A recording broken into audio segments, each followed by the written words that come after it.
जय श्रीमन्नारायण, लक्ष्मी नारायण। आप सभी भक्तों का मेरे भक्ति सागर चैनल में स्वागत है। देवउठनी एकादशी कब है?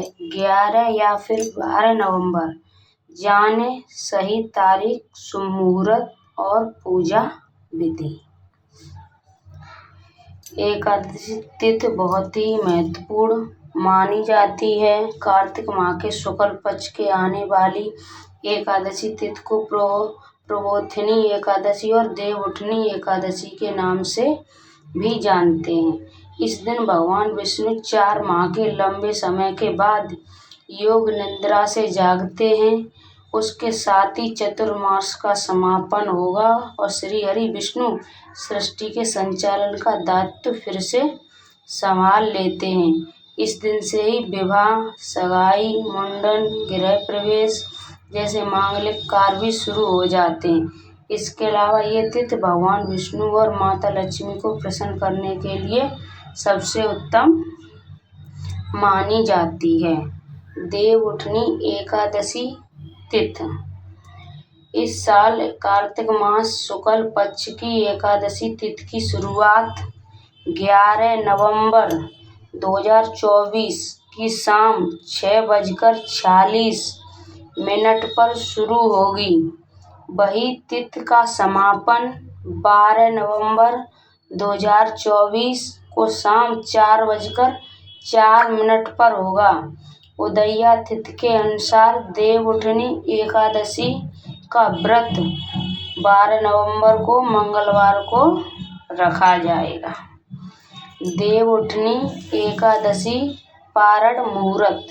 कार्तिक माह की एकादशी तिथि का व्रत यानी देवउठनी एकादशी व्रत पारण के शुभ मुहूर्त की शुरुआत 13 नवंबर को सुबह 6:42 से लेकर 8:50 तक रहेगा।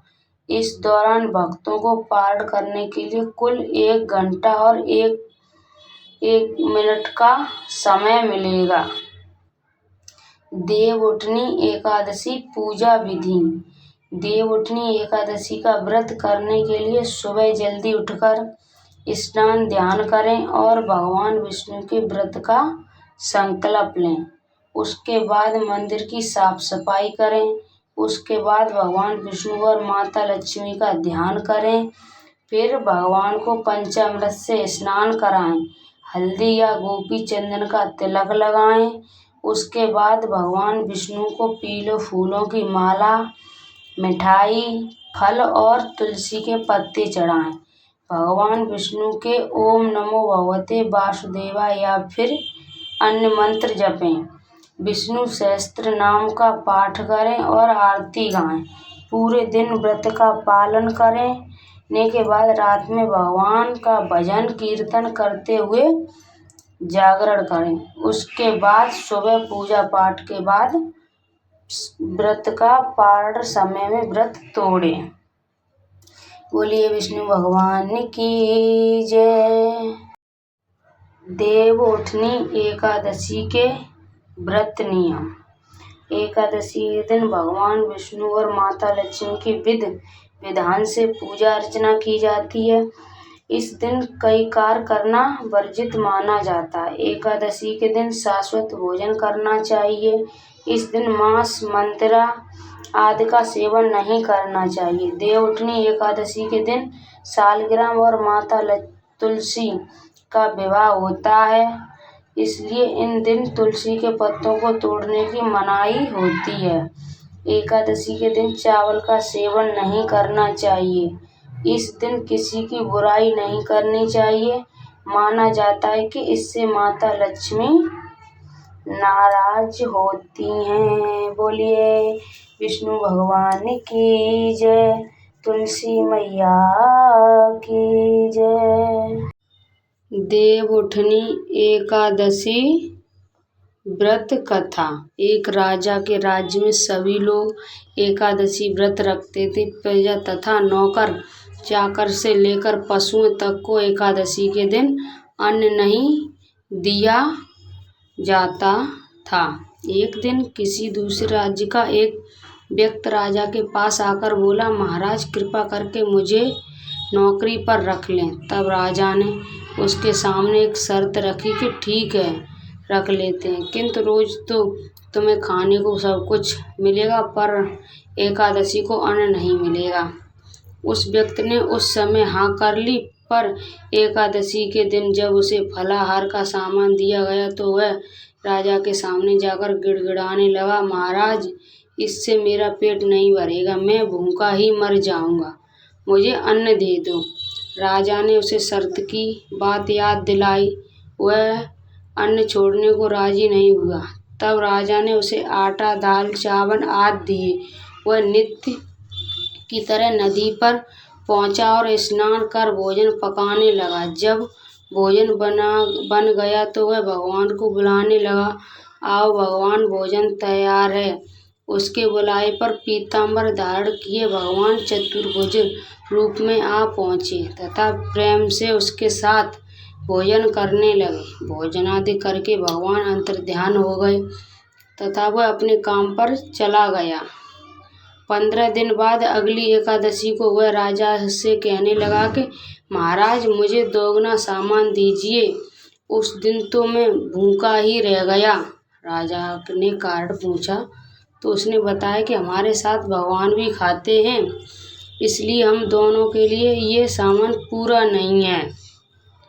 ये सुनकर राजा को बड़ा आश्चर्य हुआ। वह बोला, मैं नहीं मान सकता कि भगवान तुम्हारे साथ खाते हैं। मैं तो इतना व्रत रखता हूँ, पूजा करता हूँ, पर भगवान ने मुझे कभी दर्शन नहीं दिए।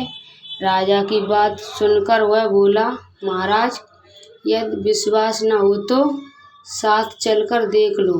राजा ने एक पेड़ के पीछे छिपकर बैठ गया। उस व्यक्ति ने भोजन बनाया तथा भगवान को शाम तक पुकारता रहा, परंतु भगवान न आए। अंत में उसने कहा कि हे भगवान, यदि आप नहीं आए तो मैं नदी में कूदकर प्राण त्याग दूंगा, लेकिन भगवान नहीं आए। तब वह प्राण त्यागने के उद्देश्य में नदी की तरफ बढ़ा। प्राण त्यागने का उसका दृढ़ इरादा नहीं, शीघ्र ही भगवान ने प्रकट होकर उसे रोक लिया और साथ बैठकर भोजन करने लगे। खा पीकर वे उसे अपने विमान में बैठाकर अपने धाम के ले गए।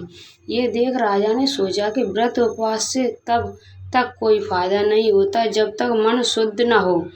इससे राजा को ज्ञान मिला कि वह भी मन से व्रत उपवास करने लगा और अंत में स्वर्ग को प्राप्त हुआ। देव उठने की दूसरी व्रत कथा। एक राजा था, उसके राज्य में प्रजा सुखी थी। एकादशी को कोई भी अन्न नहीं बेचता था, सभी फलाहार करते थे। एक बार भगवान ने राजा की परीक्षा लेनी चाहिए। भगवान ने एक सुंदरी का रूप धारण किया तथा सड़क पर बैठ गए। तभी राजा उधर से निकला और सुंदरी को देख चकित रह गया। उसने पूछा, हे सुंदरी, तुम कौन हो और इस तरह यहाँ क्यों बैठी हो? तब सुंदर स्त्री बने भगवान बोले, हे निराश्रिता, मैं नगर में मेरा कोई जाना पहचाना नहीं है, किसकी सहायता मांगूं? राजा उसके रूप पर मोहित हो गया। वह बोला, तुम मेरे महल में चलकर मेरी रानी बनकर रहो। सुंदरी बोली, मैं तुम्हारी बात मानूंगी, पर तुम्हें राज्य का अधिकार मुझे सौंपना होगा। राज्य पर मेरा पूर्ण अधिकार होगा। मैं जो भी बनाऊंगी तुम्हें खाना होगा। राजा उसके रूप पर मोहित था, अतः उसकी सभी शर्तें स्वीकार कर ली। अगले दिन एकादशी थी। रानी ने हुक्म दिया कि बाजारों में अन्य दिनों की तरह अन्न बेचा जाए।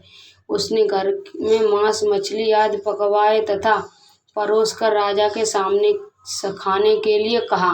ये देखकर राजा बोला, रानी, आज एकादशी है, मैं तो केवल फलाहार ही करता हूँ। तब रानी ने शर्त की याद दिलाई और बोली, या तो खाना खाओ, नहीं तो मैं बड़े राजकुमार का सिर काट दूंगी। राजा ने अपनी स्थिति बड़ी रानी से कही तो बड़ी रानी बोली, महाराज, धर्म न छोड़ो, बड़े राजकुमार का सिर दे दो। पुत्र तो फिर मिल जाएगा, पर धर्म नहीं मिलेगा।